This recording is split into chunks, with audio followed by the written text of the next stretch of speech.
A ver. ¿Se ve? Sí, ¿no? sí, Oscar, sí se ve. ¿Sí se ve? Ya.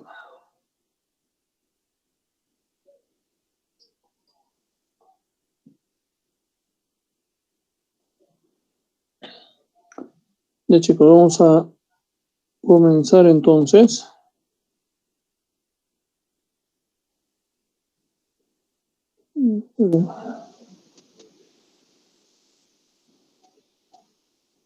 Sí se ve, ¿no? Sí, doctor. Ya. Entonces, hoy vamos a hablar de patopatías. Una de las características importantes, una de las patologías importantes de las hepatopatías, incluso más que las autoinmunes, es la enfermedad hepática alcohólica o hepatopatía alcohólica. Ya como en las prácticas hablábamos, hablar de hepatopatía alcohólica es de hablar de un todo, ¿no? No solamente de un cuadro agudo, sino también de un cuadro crónico. La causa puede llegar, de la hepatopatía alcohólica puede llegar hasta un 60% en estos pacientes, llegan a ser cirrosis, hasta un 30% de los pacientes que presentan hepatocarcinomas puede ser a causa de una hepatopatía alcohólica. Mayor incidencia en varones, afecta con menos dosis de alcohol en las mujeres. El tiempo necesario de ingesta de alcohol es aproximadamente entre 10 a 12 años. En varones hasta 60 gramos de alcohol al día y 20 gramos de alcohol en mujeres al día que pueden condicionar a producir cirrosis, ¿no? O hepatopatía alcohólica. Y solo vamos a ver de que van a enfermar hasta casi un 50% de todas las personas que toman bebidas alcohólicas. El consumo excesivo de alcohol es una de las causas mayores de morbilidad que es prevenible, entonces hay que tratar de controlar eso en los pacientes.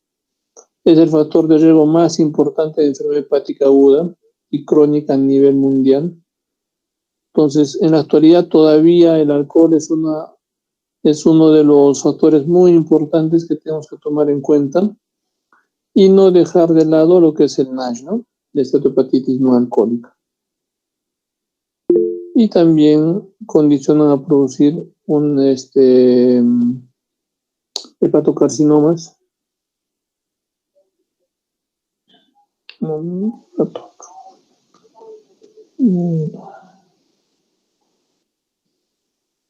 Es responsable del 3.8% del total de las muertes y la tercera causa prevenible de muerte de la población jóvenes en Estados Unidos. Entonces, sí hay que dejar las buenas costumbres, chicos, y a no tomar muchas bebidas alcohólicas como estudiante de medicina. ¿Sabían que uno de las facultades que toman más bebidas alcohólicas, y eso fue un estudio en la Nacional, son las ingenierías y las facultades de ciencias de la salud, ¿no? Entonces, a la cabeza medicina. Hay que tratar de disminuir el consumo de alcohol. Las complicaciones médicas por un alcoholismo crónico, vamos a ver de que hay complicaciones hepáticas, entre ellas complicaciones de la cirrosis, la citis, trastorno de la coagulación. Recordemos de que los factores vitamina K dependientes son los que se metabolizan en el hígado. La ictericia como complicaciones, ojo, no como sintomatología de la cirrosis. Puede haber una hepatomegalia cuando son cuadros agudos, hipertensión portal en cuadros crónicos, encefalopatía hepática, ya sea por un problema agudo, una hepatitis alcohólica o una hepatopatía crónica por OH, ¿no? Descompensada. Vamos a ver que va a haber trastornos extrahepáticos, gastrointestinales, donde va a haber varices esofágicas o esofagogástricas, hemorragias digestivas, diarreas, úlceras pépticas, síndrome de mala absorción, tendencia a neoplasias del tubo digestivo, neurológica, síndrome de Wernicke, depresión, neuropatías periféricas, anemia, trombocitopenia, leucopenia, pancitopenia, cuando hay una hiperesplenomegalia, pancreatobiliares, pancreatitis aguda, pancreatitis crónica, colelitiasis, endocrinas, alteraciones endocrinas, ginecomastia, hipogonadismo, infertilidad, pérdida de la libido, arañas vasculares, contracturas de Dupuytren, palmacepalia, que son básicamente sintomatologías o cuadros característicos de una hepatopatía alcohólica o una hepatopatía crónica, ¿no? Problemas cardiovasculares, cardiopatía dilatada, arritmias, hipertensión arterial.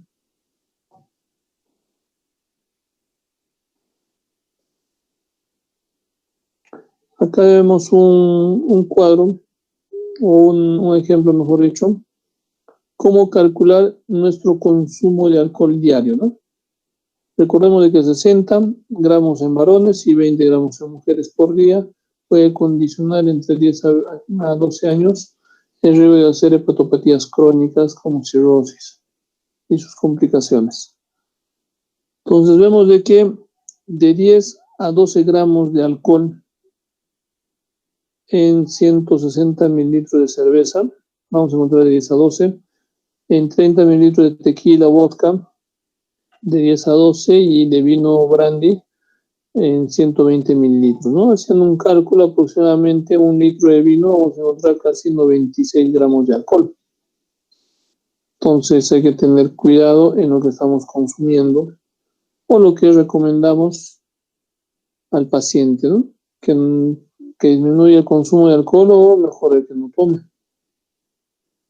El metabolismo del alcohol va a estar relacionado al hígado en su gran mayoría, y hay un componente de metabolismo a nivel del estómago, ¿no?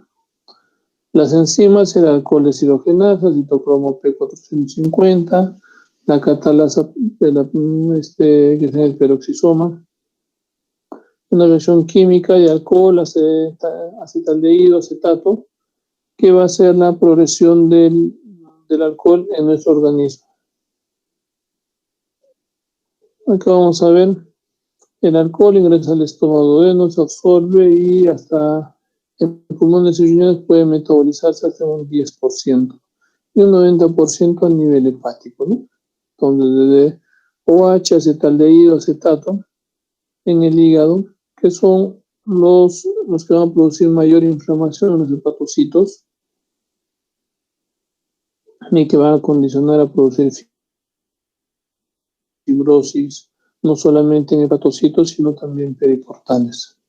Bueno, acá vemos el metabolismo, una catalasa, la peroxidasa a nivel del citosol, en microsomas, en la mitocondria, donde la ingesta de alcohol vamos a ver de que hay varias enzimas, como el citocromo, la ADH y la catalasa, que van a condicionar al metabolismo del alcohol. Y a mayor consumo de alcohol, mayor inflamación. De igual forma acá, a nivel de la mitocondria, retículo endoplasmático. Los efectos del acetaldehído, vamos a ver que hay efectos tóxicos, una condición de náusea, cefalea, rubor facial. Va a desencadenar una respuesta inflamatoria con incremento de citoquinas proinflamatorias, y uno de los mecanismos que hablamos, o de las entidades patológicas en gastroenterología, que a mayor inflamación puede condicionar leucocitosis inclusive, es una hepatitis alcohólica, ¿no? Va a desencadenar una respuesta inmune, aumento del estrés oxidativo, alteración de los metabolitos del citrato de carbono y lípido, lesión mitocondrial, hipoxia perivenular, especialmente en la zona 3, y activación de células estrelladas produciendo fibrosis. Entonces, la progresión básicamente es el alcohol a mayor exposición, esteatosis, cambios grasos, fibrosis perivenular. A mayor exposición, una hepatitis alcohólica, debe haber necrosis de hepatocitos, inflamación, cuerpos de Mayorin, cambios grasos, que puede llegar hasta un 10 a 35% de los pacientes, y la abstinencia va a haber una regresión posible, ¿no? Dependiendo del estado inicial del hígado, o llega a regresionar a la abstinencia a una esteatosis leve o moderada. Entonces, eso sí tenemos que tomar en cuenta: mayor exposición, mayor inflamación, y a la larga vamos a tener ataques repetitivos de inflamaciones crónicas con producción de fibrosis, y vamos a producir hasta un 8 a 20% de los pacientes va a producir cirrosis, ¿no?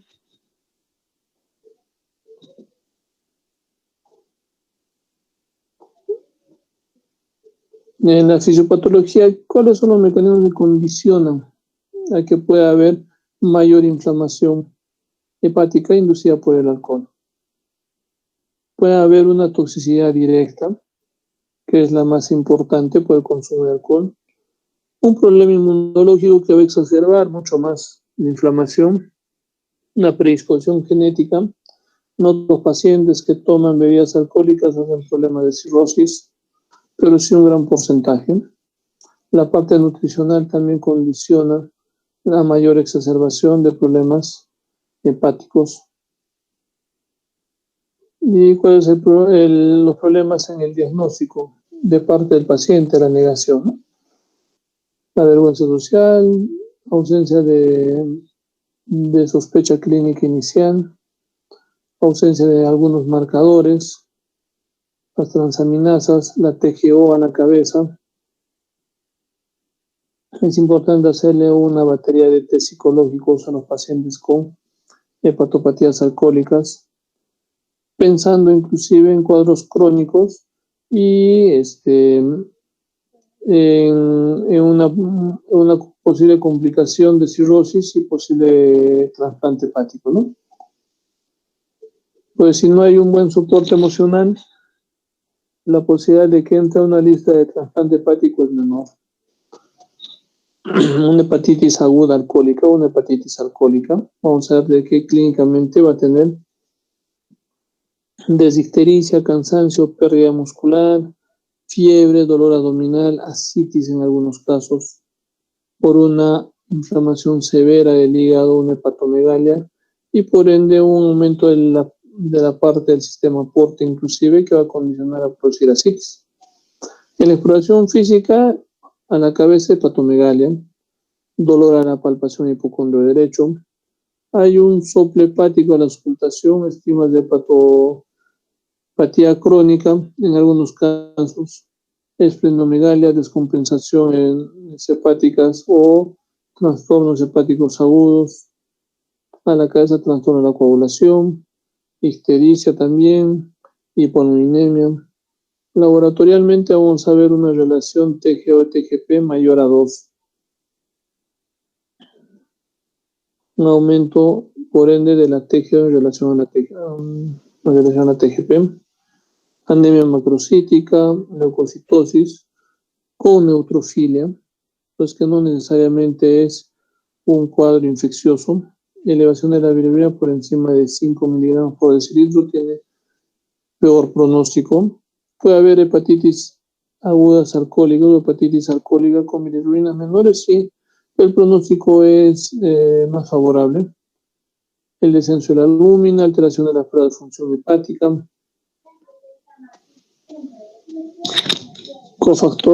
algunos cofactores negativos que pueden condicionar a exacerbar mucho más: pacientes con hepatitis C, obesidad, puede llegar hasta 3 veces hepatitis C, hasta 10 veces más exacerban el cuadro hepático. El tabaco también es un factor. ¿Cuál es la fisiopatología? Obviamente la inflamación aguda, no solamente el hepatocito, sino también de los conductos biliares, que va a producir alteraciones: hepatitis alcohólica, inflamación hepatocelular, alteraciones con balonización de los hepatocitos, los cuerpos de Mayorin. Entonces, el pronóstico ¿Cómo nosotros evaluamos a un paciente con hepatopatía alcohólica? Aplicando un índice de Madre. Entonces, para que se acuerden, a los alcohólicos hay que sacarle la Madre, ¿no? No la Madre, sino el score de Madre. Que eso nos va a ayudarnos a ver el pronóstico del paciente. Un paciente con un score, si no tenemos, hay unos aplicativos para descargar que nos ayudan a hacer el puntaje de forma mucho más rápida. Si no, esta es la fórmula: 4.6 por el TP del paciente menos el TP control más la bilirrubina total. Entonces nos va a darnos un valor, y ese valor, si es por encima de 32, pronóstico es muy malo. Tiene mal pronóstico y con una mortalidad inclusive hasta un 50% a los 28 días. Entonces, este score nos ayuda a definir frente a qué paciente estamos. Lo que les hablaba en las prácticas, hay muchas patologías que ya están manejando scores pronósticos, scores de severidad, para ver frente a qué paciente estamos, y uno de estos es el score de Madre. Cuando tenemos una esteatosis hepática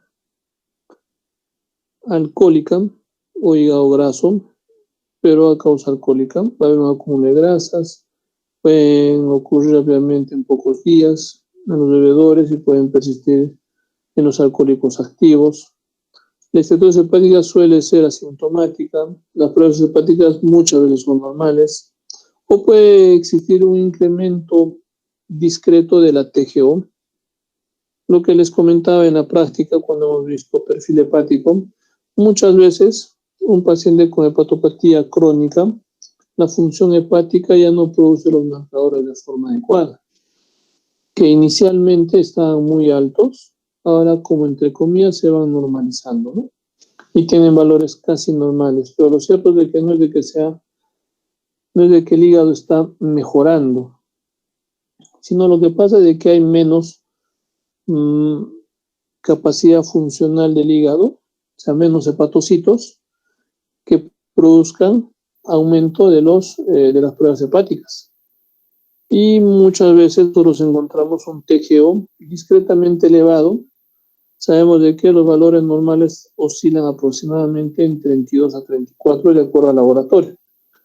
Y algunos pacientes tienen TGO en 30, suponiendo, y TGP 15. Pero están en valores normales, sí es cierto, pero hay una discreta alteración, a pesar de que están en valores normales, de la TGO en relación a la TGP. Y eso de forma indirecta nos hace pensar de que el paciente está teniendo un cuadro de un problema social de alcoholismo, ¿no? Entonces, ¿qué también nos ayuda a diferenciar cuál es la posible causa o la inflamación posible a nivel hepático?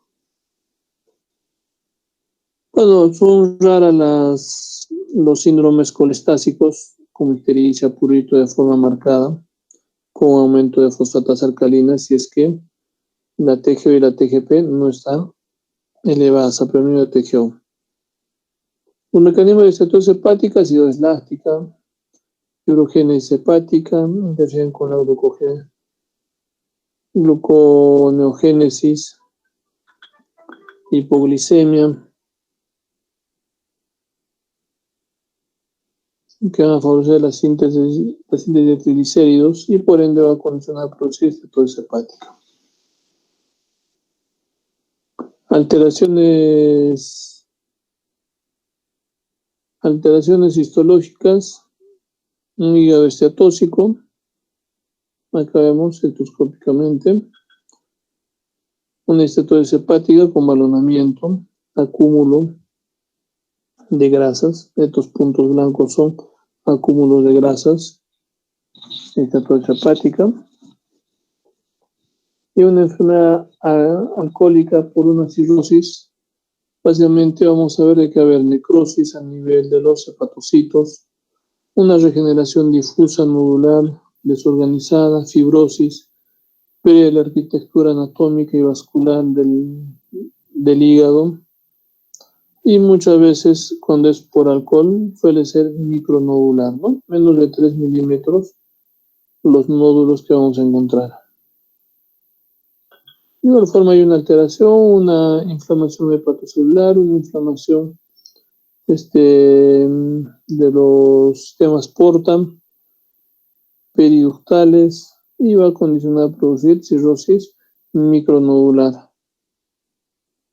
Acá vemos una alteración, ya no como la anterior, inclusive, pero sí hay bastante inflamación, balonamiento.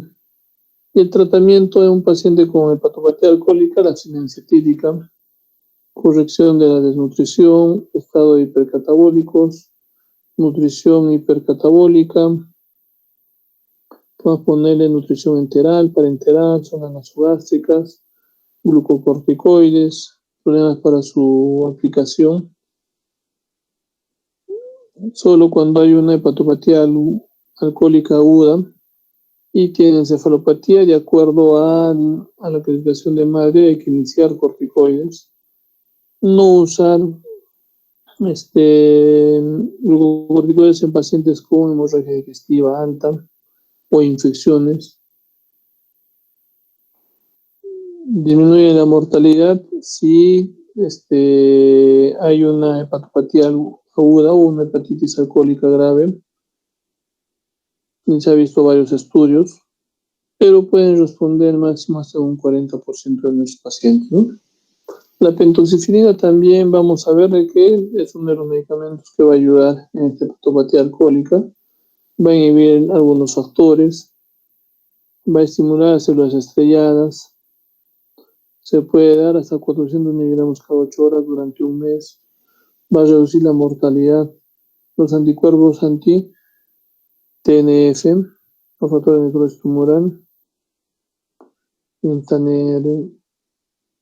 etanercept o el infliximab o adalimumab, que son terapias biológicas.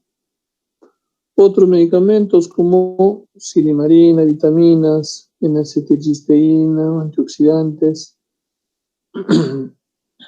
Hay que descartar la colchicina, esteroides, anabolizantes, MARS, trasplantes hepáticos. El trasplante hepático hay que hacerle un buen manejo a nivel psicológico. Idealmente tiene que valorarse más de 6 meses de abstinencia etílica. Si no, no entran a la lista de trasplante hepático. Las recomendaciones básicamente es dejar de tomar, comer de forma adecuada, no tomar en estómago vacío, beber que el alcohol por sí es produce hepatotoxicidad, una inflamación hepática. No tomar, bueno, en cualquier día, debe ser una ingesta de forma muy esporádica.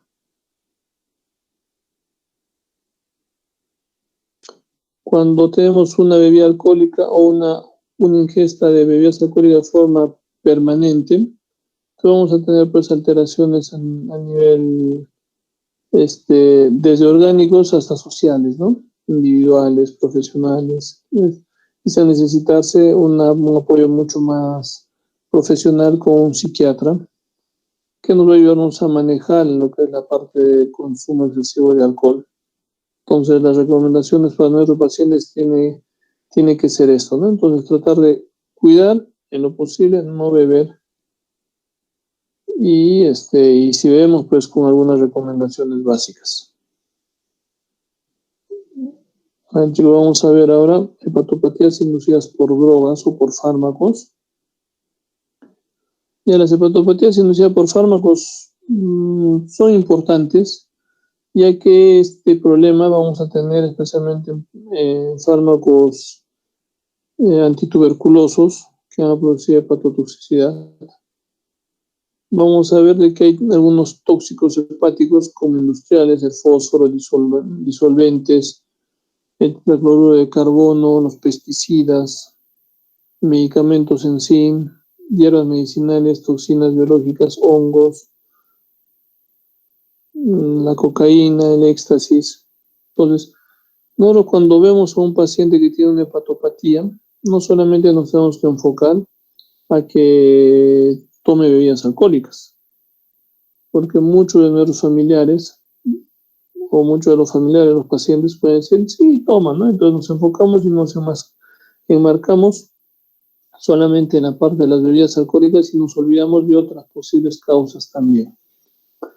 Hay muchos problemas, como los anabolizantes también, algunos fármacos, paciente con tuberculosis, muchas veces no se, en periferia no se les considera la posibilidad de hacer alguna hepatopatía inducida por los medicamentos. Muchos pacientes trabajan en la mina, trabajan en algunas industrias donde utilizan disolventes, etcétera, o pesticidas que pueden condicionar a producir hepatotoxicidad, ¿no? Entonces es importante hacer una buena anamnesis para ver frente a qué posible paciente estamos. Incluso una de las primeras causas de una hepatopatía inducida por drogas es la, entre comillas, iatrogénica, ya que nosotros no hacemos un control previo antes de iniciar alguna droga hepatotóxica, ¿no? Entonces, muchos de los pacientes hemos visto de que no se les ha hecho controles previos de perfil hepático, se les da tratamiento especialmente en qué especialidades. En la parte de infectología, muchas de las drogas que utilizan los infectólogos son hepatotóxicos. Los colegas de dermatología de igual forma, muchas de las drogas para el acné, los hongos, etcétera, son hepatotóxicas, entonces hay que tener mucho cuidado. El 10% de las hepatitis agudas en adultos se deben a fármacos que van a producir un riesgo de desarrollar hepatitis fulminante hasta un 15-30%. El 20% de hepatitis por fármacos puede ser en relación al 1% de hepatitis víricas agudas en riesgo de desarrollar hepatitis fulminante. Entonces hay más posibilidad. ¿Qué hepatitis agudas pueden condicionar a producir hepatitis fulminante? Hepatitis A, hepatitis B, hemos visto, ¿no? Inclusive de todo la cantidad de casos entre hepatitis A y B, la A puede ser más frecuente y entre todos es menos frecuente en relación a las hepatopatías por fármaco. Entonces hay que tener mucho más cuidado, que puede llegar hasta un 20%.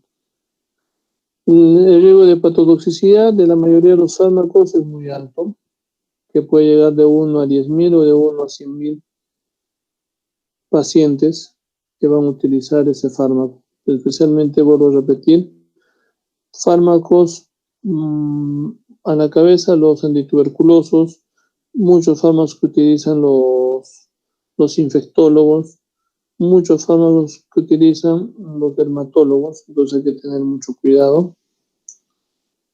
Y como la inflamación, bueno, va a entrar los sinusoides a nivel endotelial, en el espacio de lices, y va a empezar a ingresar el hepatocito, inflamación a nivel hepatocelular, ¿no? Es similar a la inflamación inducida por el alcohol, pero con algunos receptores que van a condicionar un ingreso de este fármaco y el metabolismo a este nivel.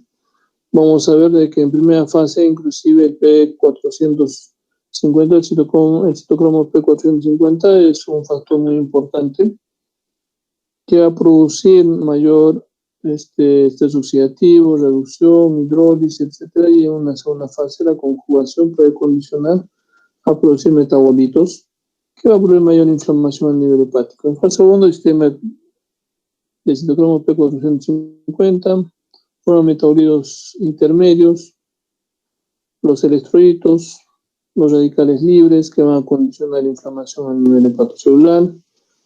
Citocromo P450 se localizan en el retículo endoplásmico, se agrupan en las familias de citocromo y subfamilias, de acuerdo a los citocromos 1, 2, 3, etcétera, que van a producir metabolismo de los compuestos exógenos, una gran variedad de drogas, toxinas, se van a metabolizarse por medio del citocromo y se metabolizan a compuestos endógenos, ¿no? Entonces los receptores van a tener un papel muy importante a nivel del sistema enzimático P450 de cada fármaco. Y en la fase 2 se produce una serie de reacciones de conjugación, agregándole moléculas polares. Entonces van a catalizar la detoxificación de la vía conjugación, metabolismos reactivos, mayor inflamación, alteraciones en sus estructuras, la formación de glucuronidos que van a producir mayor inflamación, mecanismos primarios que impiden el adecuado metabolismo hepático de las drogas, hay una reducción de la masa y de la función celular, una reducción de la liberación de la droga y por ende mayor inflamación a nivel del hepatocito y una reducción del flujo biliar. A mayor inflamación reduce todo esto, ¿no? Entonces va a reducir la masa funcionable, la droga va a mantenerse más en el hígado y el flujo biliar va a ser menor. Y los mecanismos secundarios que impiden el adecuado metabolismo de las drogas, vamos a ver hipoproteinemias, entonces insuficiencia renal, cambios endocrinos, la desnutrición, que son mecanismos secundarios que, especialmente en el transporte de los fármacos o en la excreción, que van a condicionar recirculación a nivel hepatocelular y mayor inflamación. Va a haber una biotransformación a nivel del hepatocito, del fármaco que ingresa, y hepatotoxicidad, ¿no? Intracelular. Entonces, son importantes tomar en cuenta frente a qué fármaco estamos. Entonces, acá igual hemos visto el mecanismo desde los receptores hasta el ingreso al hepatocito y la inflamación a la cabeza con los citocromos P450 del sistema enzimático que va a condicionar mayor inflamación hepatocelular. Algunos factores que van a condicionar a esto es la edad, el sexo, la parte genética, la nutrición, los fármacos en sí, su mecanismo de acción del fármaco y su excreción, la comorbilidad de los pacientes que podamos tener, el mal uso o la polifarmacia en los pacientes también tenemos que considerar. Los tipos de toxicidad hepática, vamos a ver toxicidades intrínsecas, idiosincráticas. En las intrínsecas sus efectos se manifiestan en casi todos los individuos expuestos a partir de una determinada dosis. Es importante hacer controles de dosis de los medicamentos y la toxicidad va a depender del grado de exposición y de la dosis administrada. ¿Es predecible? Sí. Tenemos que tomar en cuenta también frente a qué paciente estamos y cuál es el peso inclusive. Y los idiosincráticos, los efectos se manifiestan solo en algunos individuos, en ocasiones de manera no dependiente de la dosis, incluso tras un periodo de tolerancia al fármaco. Está tolerando bien y o casualidad hemos tenido un problema hepatocelular o una inflamación a nivel hepático. Tiene las características de una reacción de hipersensibilidad o una hepatitis alérgica a los fármacos. En otros individuos la toxicidad se manifiesta de manera dosis dependiente. Entonces, no es predecible con algunos modelos de investigación. El acetaminofén es uno de los medicamentos que va a producir mayor toxicidad tanto en fase 1 como fase 2. En fase 2 va a condicionar hasta un 95% de los pacientes y puede llegar a producir hasta una necrosis hepática, ¿no? La cocaína también, siempre relacionados al citocromo P450, va a producir radicales libres, peroxidación, la isoniazida, que es un medicamento antituberculoso que también condiciona a producir hepatotoxicidad a nivel produciendo inclusive necrosis hepática.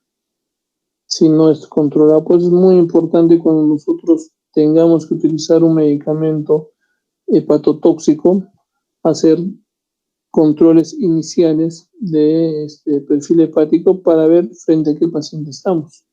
Acá hay algunos estudios que se han visto en adultos, isoniazida puede llegar a producir un problemas hepáticos hasta 2 de cada 2.7% de los pacientes que van a ingerir junto con rifaximirona. Solamente isoniazida hasta 0.6. En adultos o en niños, mejor dicho, puede llegar a producir hasta casi 6.9% de problemas de hepatopatías inducidas por drogas cuando se combina con rifaximirona. Y soluciones a 0.2. El alotano, entonces, es importante tomar en cuenta no solamente el alotano, sino algunos anestésicos también, especialmente en los pacientes que van a ser operados, ¿no?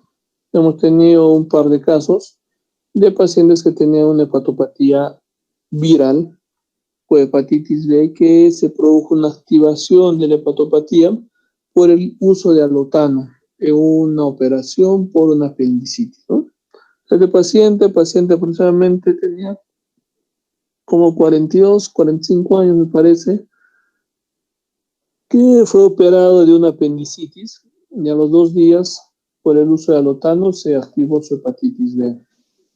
Entonces, hay una inflamación, activación de una hepatopatía por anestésicos y que puede producir pues, una injuria hepática, en algunos casos hasta severa, ¿no? Las formas clínicas de hepatotoxicidad por drogas, vamos a ver de que van a evocar a cualquier enfermedad hepática, puede confundir en algunos casos. Si hemos tenido, vuelvo a repetir, y hemos pensado muchas veces en otras enfermedades y no en las hepatopatías por medicamentos. Justo hace poco hemos tenido un paciente, un neonato de 28 días, me parece que tenía, con antecedente más de COVID, dio a luz, el neonato salió negativo, hizo una sepsis a foco respiratorio, digestivo, me parece, respiratorio, le dieron antibióticos, hizo una hepatopatía por drogas, pensando que era inclusive un cuadro colestásico porque tenía un patrón mixto, casi a predominio entre hepatocelular, pero el patrón colestásico también un poco marcado. Incluso le querían hacer pues, una colangioresonancia, que en paciente neonato no se hace colangioresonancias. Lo que tocaría hacer sería pues una colangio intraoperatoria, ¿no?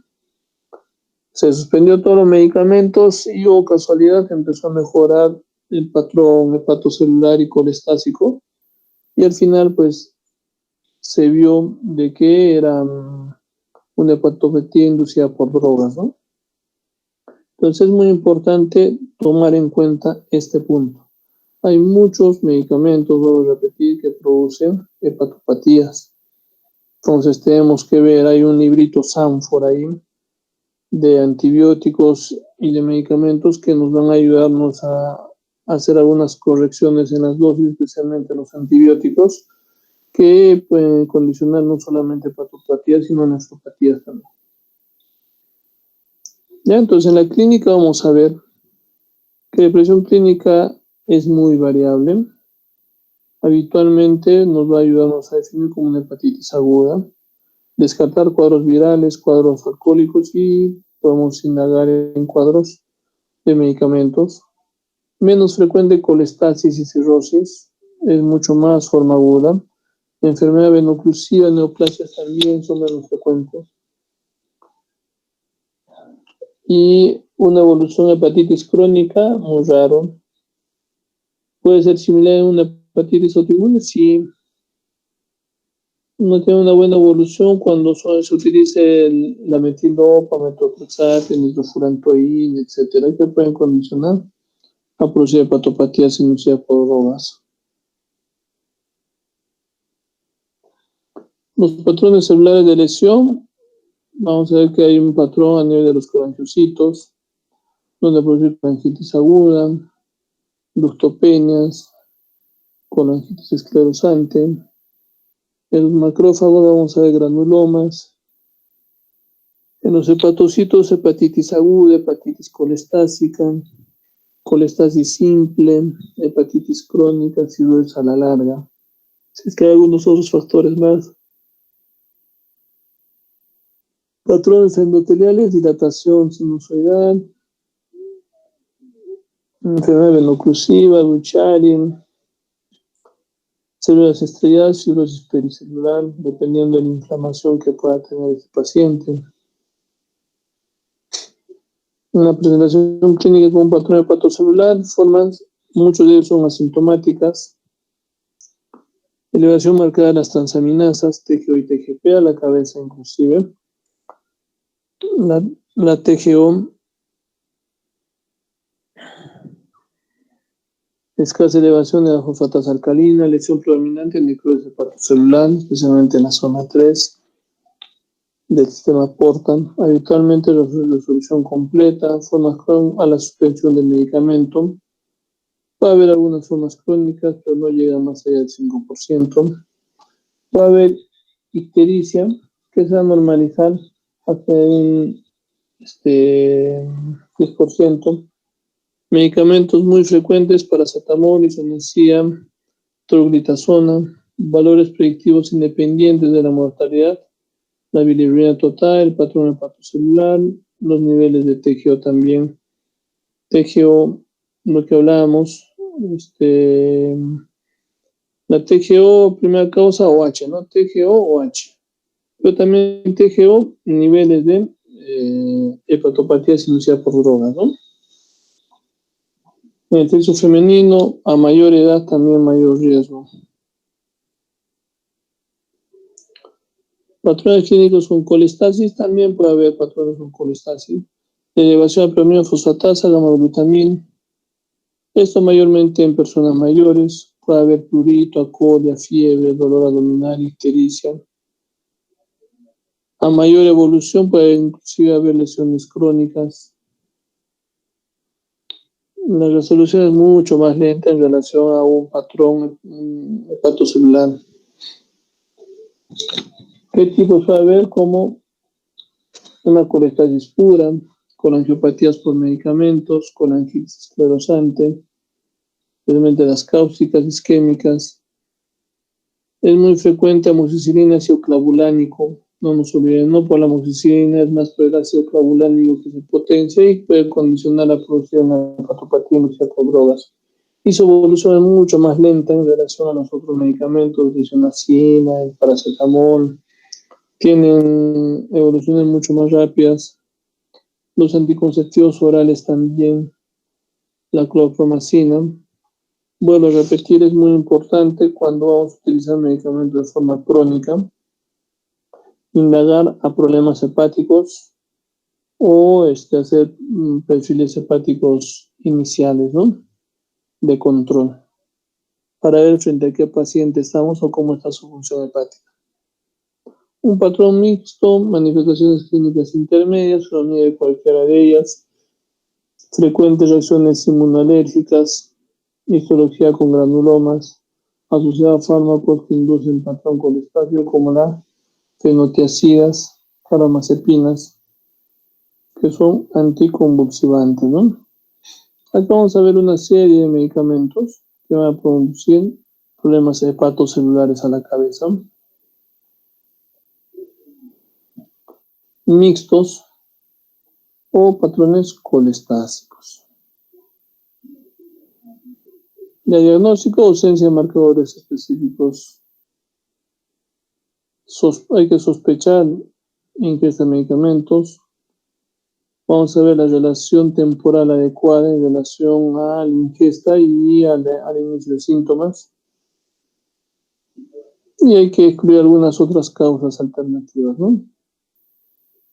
Los criterios positivos, vamos a ver manifestaciones de hipersensibilidad, efecto de la retirada del medicamento, efectos en la reexposición, hallazgos en la biopsia, escalas diagnósticas que vamos a encontrar.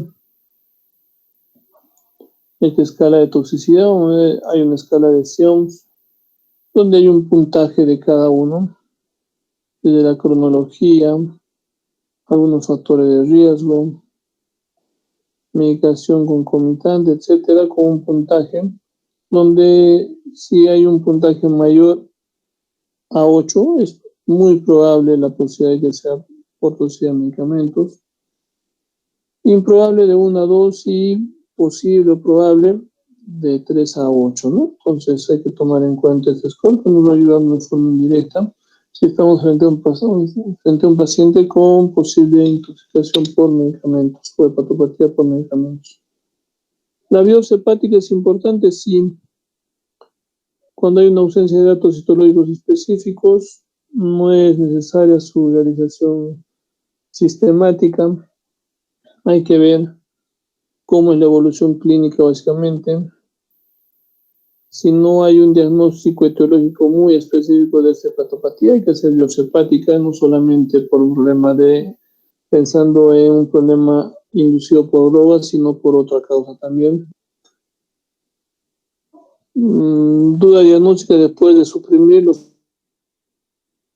fármacos sospechosos. A pesar de que se ha suprimido, no hay una mejoría clínica, hay que hacer una biopsia.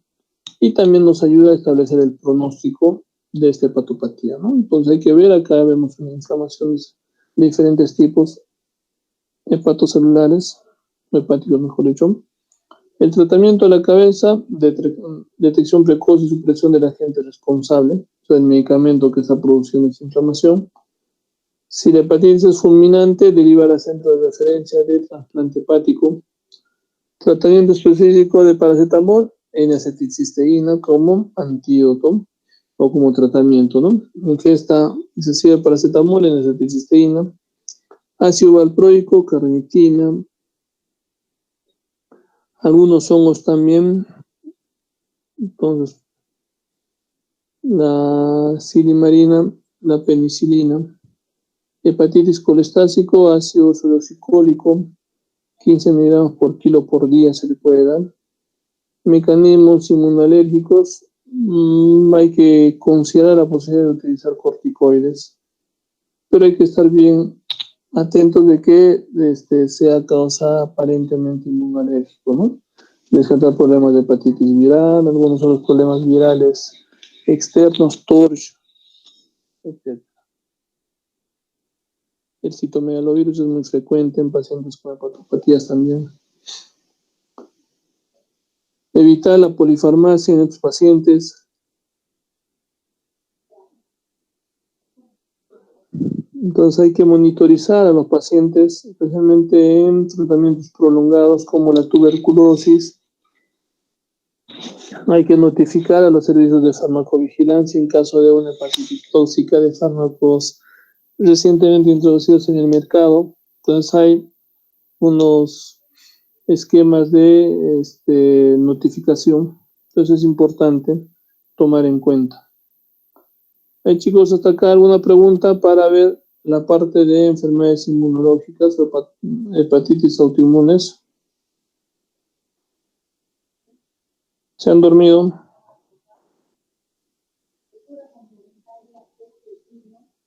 No, doctor.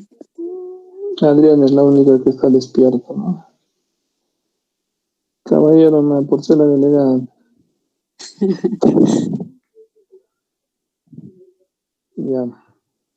Vamos a ver ahora la parte de hepatitis, enfermedades hepáticas autoinmunes, que son menos frecuentes. Es importante tomar en cuenta que existe esta entidad, sí. De que ustedes posiblemente manejen, no tanto.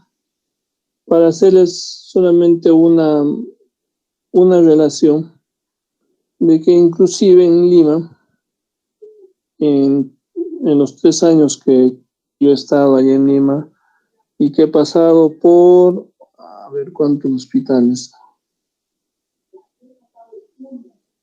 7 hospitales grandes, entre Revalliati, Almenara, el Hospital Hipólito Unanue, el INEM, Santa Rosa, el Hospital Militar, el Niño.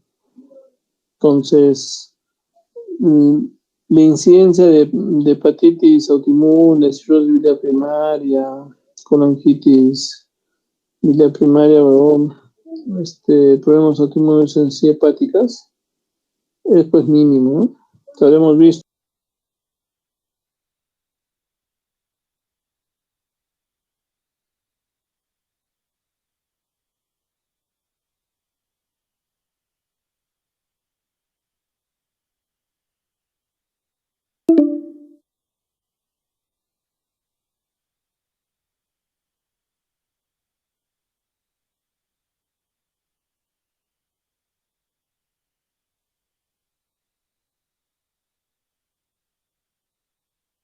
Hepatopatía viral, hepatopatía inducida por fármacos, y después pensar en algunas autoinmunes, ¿no? O idiopáticas. Donde esas autoinmunes idiopáticas, bueno, el especialista que lo maneje, ¿no? Pero el enfoque y el manejo que ustedes tienen que dar es hasta una hepatitis viral, hepatitis alcohólica y una hepatopatía inducida por fármacos. Ojo, eso no solamente son entidades de gastroenterología, son entidades que se pueden manejar como médico general, como infectólogo, como traumatólogo, como reumatólogo. O sea, hay un montón de especialidades que, siendo especialistas, tú tienes que saber cómo es ese manejo y no esperar al gastroenterólogo, ¿no? Descartamos todo eso, ya pensamos en una hepatopatía autoinmune, mandémoslo al gastroenterólogo, ¿no? Para que lo manejemos. Entonces, ese más o menos es la idea para que ustedes tomen en cuenta. En las enfermedades hepáticas autoinmunes, vamos a ver que va a haber una clasificación de enfermedades hepáticas autoinmunes que se van a dividir en colestásicos, en hepatitis y en síndrome de sobreposición.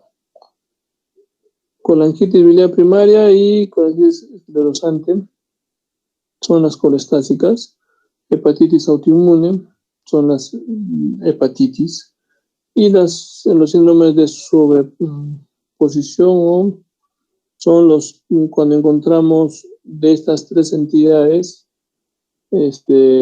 una sobre otra, ¿no? O sea, dos enfermedades sobrepuestas en un mismo paciente. Entonces, una hepatitis autoinmune, inflamación hepática crónica, que de causa desconocida, caracterizada por una hepatitis de interfase, infiltración de células plasmáticas, va a haber una hipergamaglobulinemia, presencia de algunos autoanticuerpos, la edad en cualquier edad, razas también, mujer, varón, las mujeres tienen mayor incidencia. La incidencia puede llegar hasta 16.9 por cada 100.000 pacientes. Las causas de hepatitis autoinmune en Europa pueden llegar hasta 2.6 y en Estados Unidos hasta casi 6%. Historia natural pueden llegar hasta un 40% de producir cirrosis, con algunas complicaciones como varices esofágicas hasta un 54% en 2 años después del diagnóstico. Puede causar hepatitis de forma fulminante también. Sobrevida post-tratamiento, post-trasplante hepático, puede llegar hasta un 80% a los 5 años, o sea, tiene un buen pronóstico después del trasplante hepático. TGO y TGP van a estar altas, más allá de 10 veces su valor normal, sin otra causa específica, ojo, sin otra causa específica de hepatitis viral, pensar en una hepatitis autoinmune. TGO y TGP 10 veces más, su valor máximo es 38, 34, 10 veces más a 300 y tantos, ¿no? De forma permanente. Y solamente elevada 5 veces su valor normal, más globulinas, más de 2 veces su valor normal, podemos pensar también como factores predictivos de severidad. Necrosis en puente, en la biopsia, con necrosis multilobular, presencia de algunos antígenos, factores mayores de histocompatibilidad de R3 y el tipo 1, IH tipo 1. Algunos criterios diagnósticos, acá vamos a ver los otros criterios. De acuerdo a los criterios diagnósticos codificados del Grupo Internacional de Hepatitis Autoinmune, vamos a ver criterios de la histología hepática, dependiendo frente a qué paciente, sentidos probables, etc.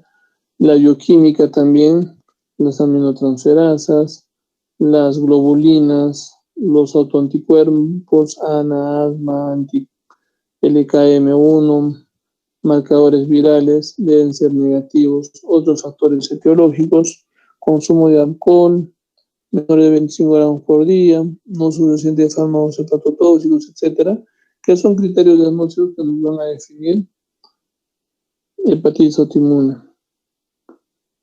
Diagnósticos diferenciales, algunas enfermedades hereditarias, Wilson, deficiencia de alfa-1 antitioxina, hemocromatosis, algunas infecciones virales, hepatitis A, B, C, drogas, nitrofurantoína, fometildopa, isoniazida, minociclina, mercaptopurinas, valores de la biopsia. Entonces es importante establecer el diagnóstico por biopsia, descartando otras entidades para ver la severidad de la enfermedad, la necesidad del tratamiento, el diagnóstico diferencial por una sobreposición de otras enfermedades como cirrosis biliar primaria, otras enfermedades que podrían mostrarnos también inclusive toxicidad por drogas. Vamos a ver de que en la biopsia hepática va a haber infiltrados, inflamatorios en medio de los hepatocitos. Vamos a encontrar anticuerpos. Los anticuerpos convencionales como el ANA, asma, anti-KLM1 y algunos nuevos como el antiactina, SGRP, que es el acidoglicoproteína, la SLA-LP, LC1. El ANA, métodos inmunofluorescencia indirecta, inmunoensayos, puede tener un paciente hasta un 65%, 67% de los casos, puede ser único hasta un 13% y combinado con asma hasta un 54%. Patrón de reactividad no se correlaciona mucho con la severidad, presente en otras enfermedades hepáticas también como problemas virales, NASH. El asma dirigido contra componentes actínicos y no actínicos, inmunofluorescencia indirecta, puede llegar hasta un 82% en todos los casos, y podemos encontrar de forma única como autoanticuerpo hasta un 33% y asociado al ANA hasta un 74% que ya hablamos. El anti-KLM generalmente en ausencia de ANA y asma, dirigido contra túbulos proximales y hepatocitos molinos. Reacciona contra el citocromo P54, proporción 50 mejor dicho. Se parece al genoma de la hepatitis C. Hay algunos nuevos anticuerpos como la antiactina, anti-ACGPR con relación a la severidad histológica. Vamos a ver de qué tiene mayor especificidad. Antiactina, pero baja sensibilidad. Va a ayudar en el pronóstico, en tratamiento. Vamos a ver de qué con el anti-ASGPR. Vamos a ver si hay una excelente respuesta o no, o si hay recaídas por supresión al tratamiento. Hay un sistema diagnóstico de puntaje que ya lo comentábamos también, desde los marcadores, la parte histológica, algunas otras entidades patológicas. El sistema de diagnóstico de puntaje no es necesario calcular en forma rutinaria. Es importante en síndromes de superposición y formas atípicas. Va a llegar hasta una sensibilidad de un 97%. Vamos a ver que hay varias clasificaciones de hepatitis autoinmune. La clasificación tipo 1, que es la más común, donde vamos a encontrar ANA y asma positivos, asociados al complejo mayor histocompatibilidad DR3 y DR4, pregunta de examen de hace unos 13 meses más o menos.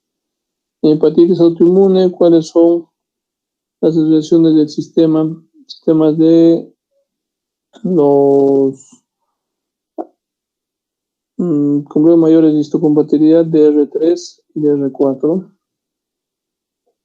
DR3 en jóvenes, DR4 en mayores, poca respuesta al tratamiento, buena respuesta a esteroides, la DR4.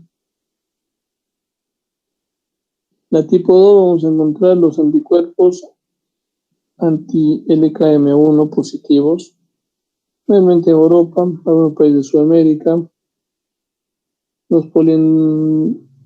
la poliendocrinopatía, candidiásica, listólica, ectodérmica, también puede estar. Y la tipo 3 es menos clara. Hay otros anticuerpos que son positivos. Rasgos indistinguibles del tipo 1, buena respuesta a esteroides.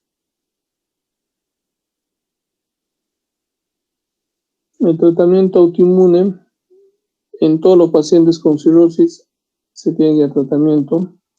No está bien claro en pacientes con enfermedad menos severa. Cuando hay alteraciones leves o moderadas en el laboratorio, si tiene una alteración hasta un 40%, con un chance de cirrosis a los 5 años, entonces podemos iniciar el tratamiento. La supervivencia puede llegar hasta 10 años en un 90% de los pacientes.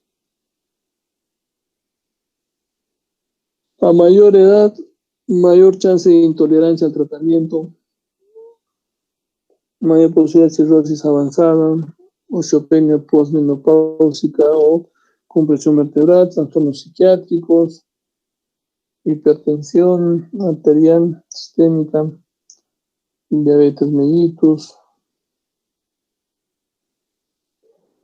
Acá vamos a ver las indicaciones de acuerdo a los criterios que tenemos. Hay criterios absolutos y criterios relativos. En los criterios absolutos sí o sí se da tratamiento cuando la TGO está por encima de 10 veces más su valor normal o 5 veces más su valor normal y la globulina 2 veces más su valor normal, o hay necrosis en puente o necrosis multiacinal en la biopsia. Y en relativas, cuando hay síntomas de fatiga, trágica de ictericias, la TGO y las globulinas menores que en criterios absolutos, o hay una hepatitis de interfase, ¿no?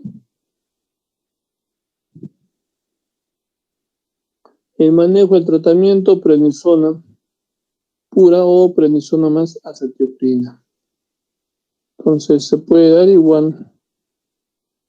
Objetivos de tratamiento inicial y el curso de acción. Vamos a ver algunos criterios de remisión, tratamiento de falla, respuesta, toxicidad de las drogas. Entonces hay que medir efectos adversos a los esteroides, menos al combinar con acetioprina, mayor cuando son solamente esteroides, menor conversión de prednisona a prednisolona, antirróticos, algunos cambios estéticos, cosméticos en el paciente hasta un 80%, algunas complicaciones severas, osteoporosis, compresión vertebral, diabetes, una hipertensión arterial incontrolada, catarata, psicosis. Y los efectos de la acetioprina, hepatitis colestática, enfermedad venococía, pancreatitis, rash, supresión de neurocitosis, papel, determinación de tiopurinas, metiltransferasa. Puede haber algún efecto de oncogenicidad, sí, hasta un 5% de malignidad, hasta en pacientes que se ha utilizado tratamiento de hasta 42 meses. 3% después de los 10 años, y 1.4 veces mayor en comparación con grupos de edad y sexo similar sin tratamiento, y no predomina ningún tipo de cáncer en especial. Los efectos adversos en la parte de la prevención contra los esteroides, hay que hacer exámenes oculares frecuentes, el manejo de osteoporosis, densitometrías, ejercicio de vitamina D2, recuperando de calcio, reemplazo estrogénico, bifosfonatos.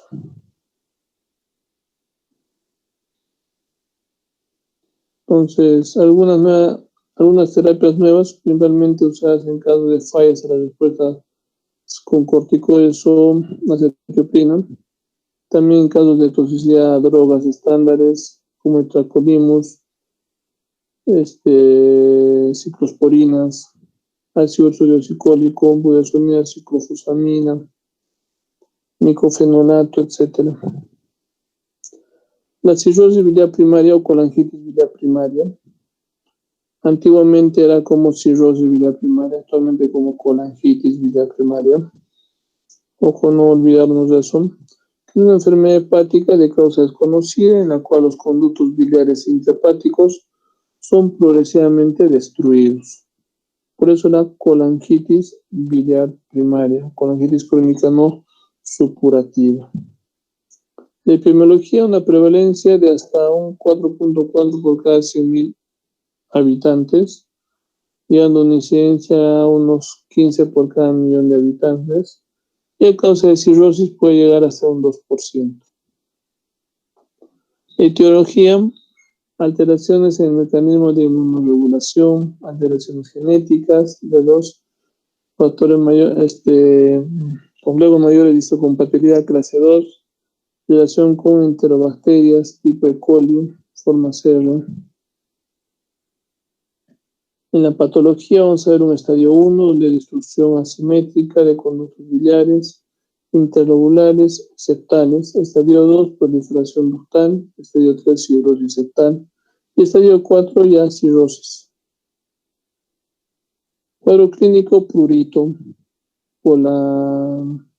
colangitis, el patrón colestásico, fatiga, ictericia, polictericia, prurito, hepatomegalia, esplenomegalia, pigmentación cutánea, escoriaciones, santelasmas, esteatorrea, osteodistrofia hepática, insuficiencia hepática, hipertensión portal.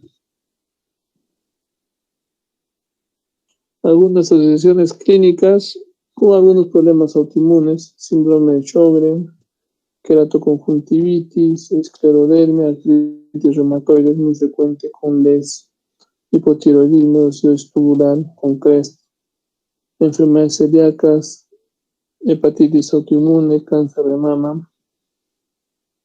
Entonces, hay algunas entidades que están muy, inclusive problemas tiroideos también. Hay algunos problemas tiroideos que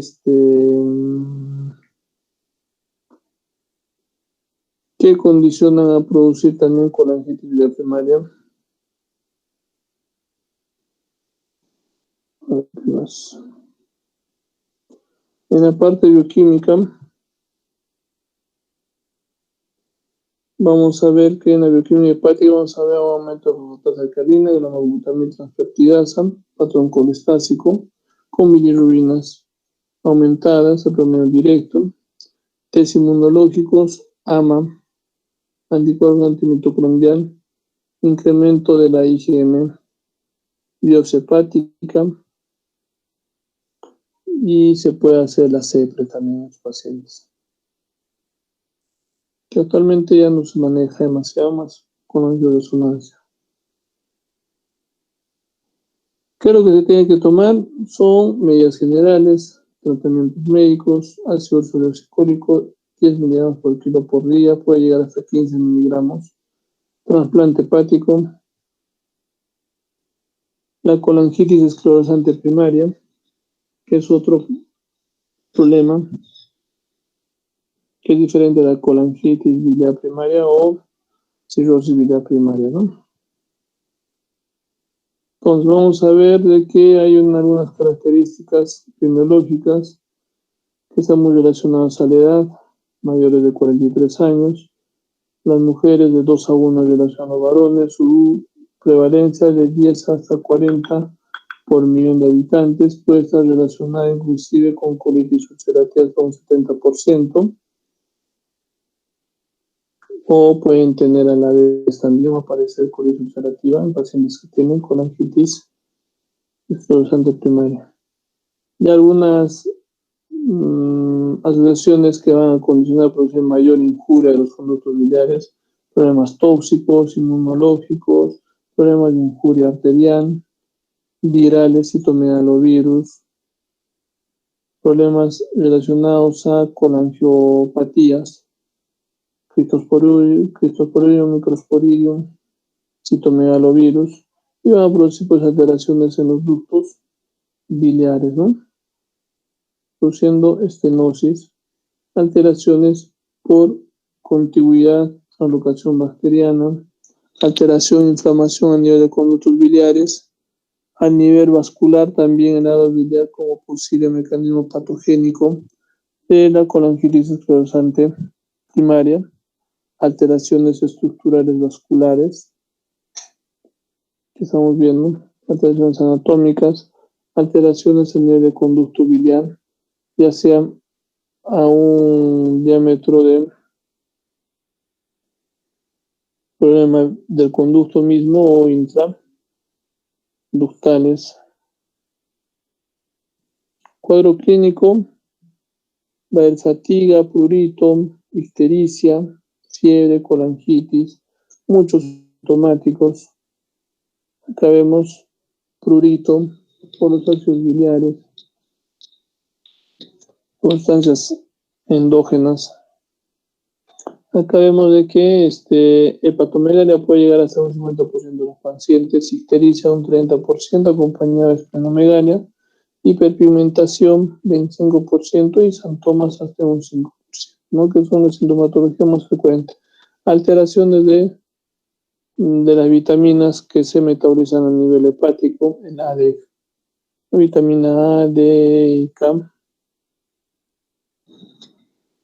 Entonces, problemas estructurales de acuerdo al estadio 1, 2, 3, 4, donde en el estadio 1 hay inflamación a nivel ductal y en el estadio 4 hay una fibrosis y alteraciones en la parte estructural, ¿no? Es inflamatoria del conducto biliar, fibrosis concéntrica a nivel ductal. Acá vemos como una lesión de tipo de piel en cebolla, ¿no es cierto? Si alguien ha picado cebolla, pues más o menos pues hay como capas encebolladas, ¿no? Igual también acá hay alteraciones a nivel ductal, con infiltración. Y a nivel de los conductos puede haber dilataciones proximales con estenosis. Y en algunos casos puede haber inclusive divertículos a nivel del conducto biliar, ¿no? De igual forma acá vemos estenosis, vemos alteraciones a nivel del conducto biliar.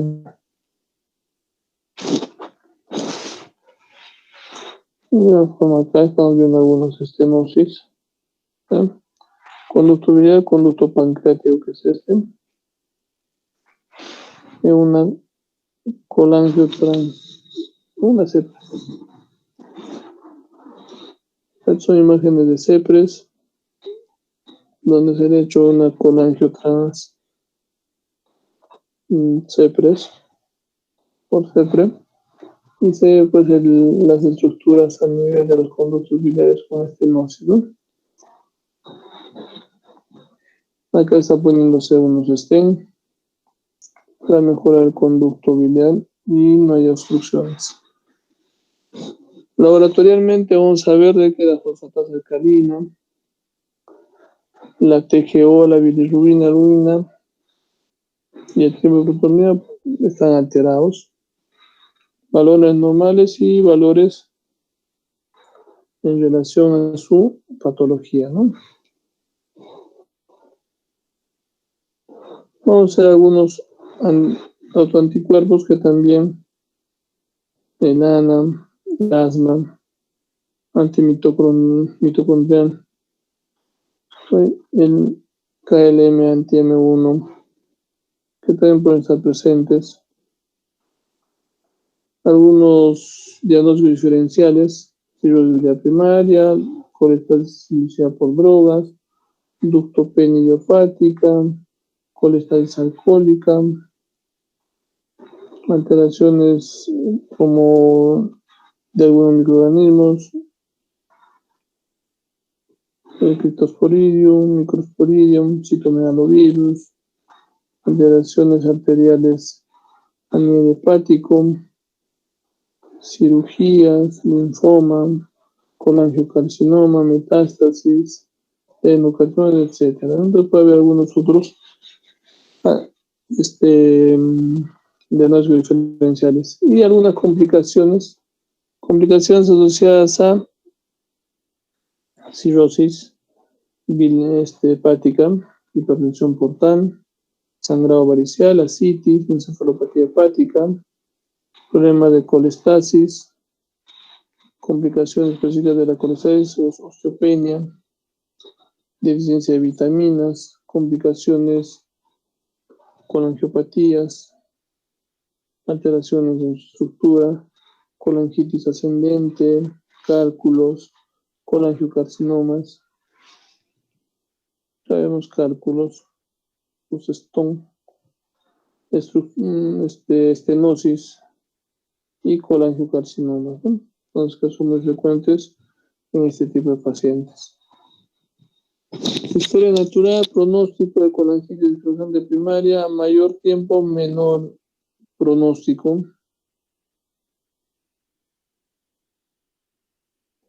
Menor sobrevida.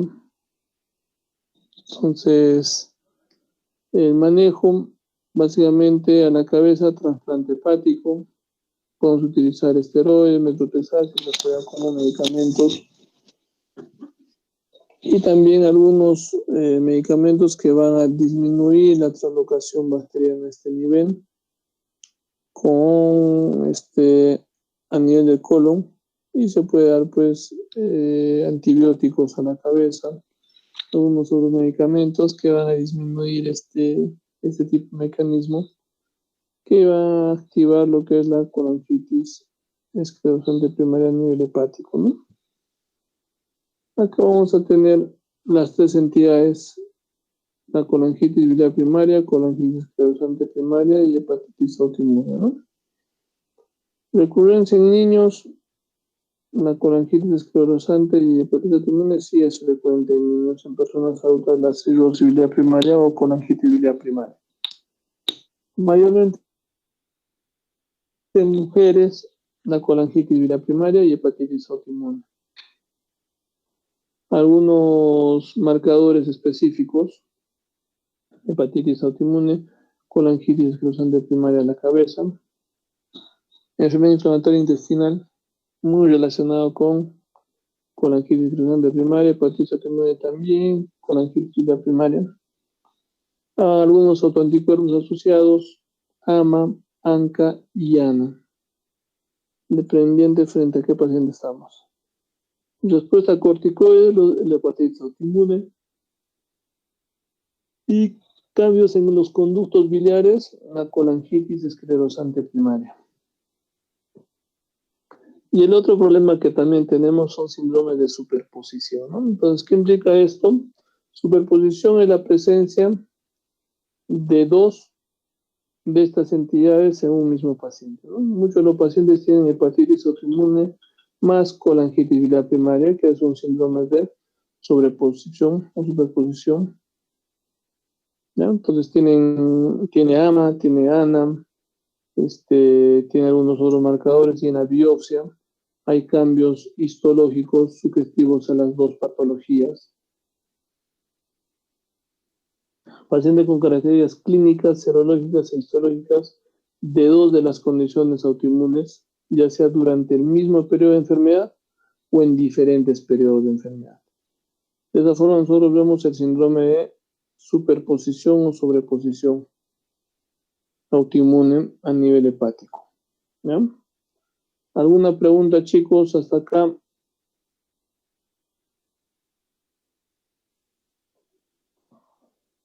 Adriana, ¿sigues despierta? ¿Ya te has dormido? No, doctor, sí seguimos despiertos.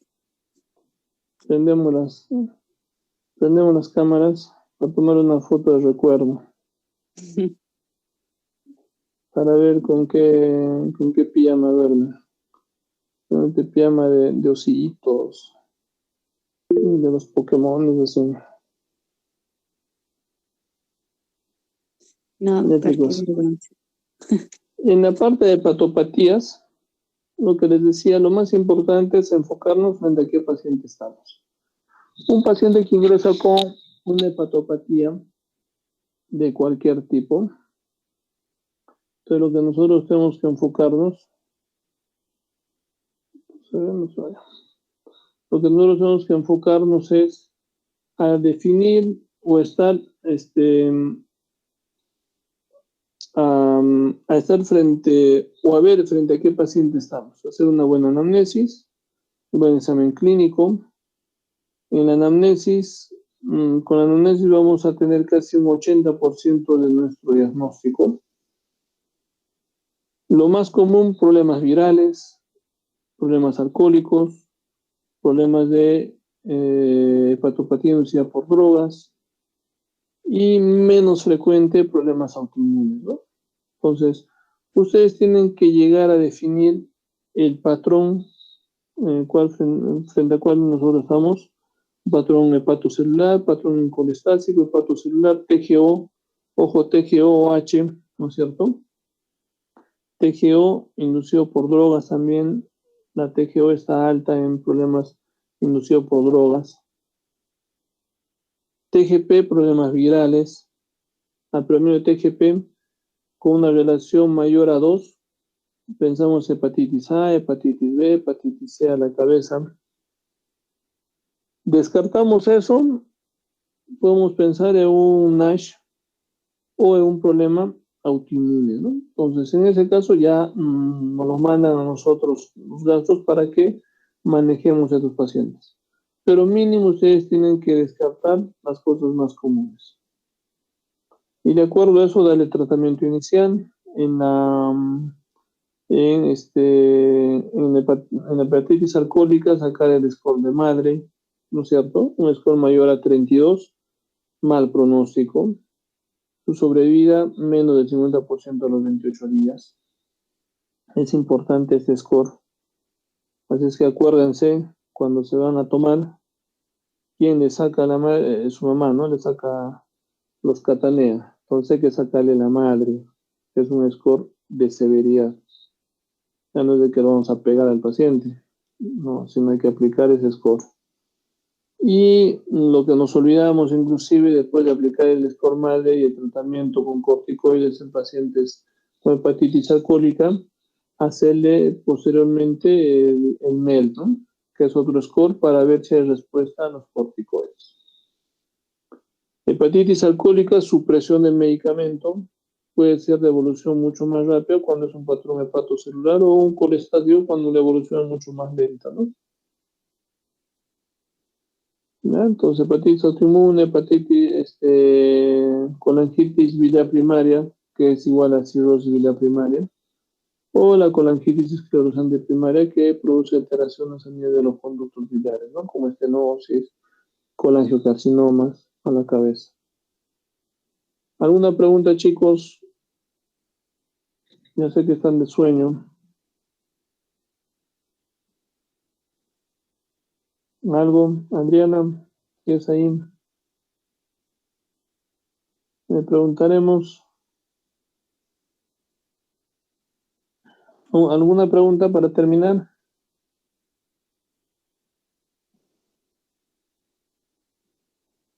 ¿Todos entendidos?